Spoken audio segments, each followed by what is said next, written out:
So something that I often sort of go through with people is the concept of sort of an area being overloaded and us wanting to actually involve more of the body, because generally a happy body is one that spreads its jobs out over using lots of the body rather than compartmentalising. So something with the legs we quite often find is that we're too dominant through the front of the legs and we want to bring in the back of the legs, which is called the posterior chain in its sort of entirety, sort of calf, hamstring, like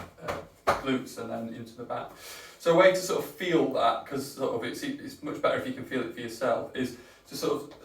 stand, and like if I just bent my knees like that, there might feel a bit of tension in my quads, there might be a little bit in my hamstring, but if I want to make it really dominant here, what I would do is stand up a nice straight back and then try and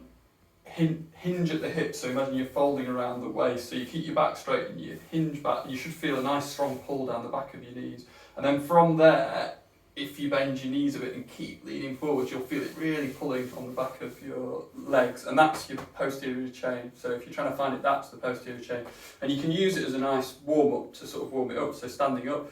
and just sort of coming down into it and back up. If your knee's sort of sore and it's sort of due to sort of anterior sort of knee pain, then you can use this as if that's sore, then you can lean forwards and ride that down, and you'll be using the posterior chain more for the movement, which can offload it. So you can use it as a warm-up, or you can use it as a way of squatting down while spreading the load out, so you sort of reduce the knee pain.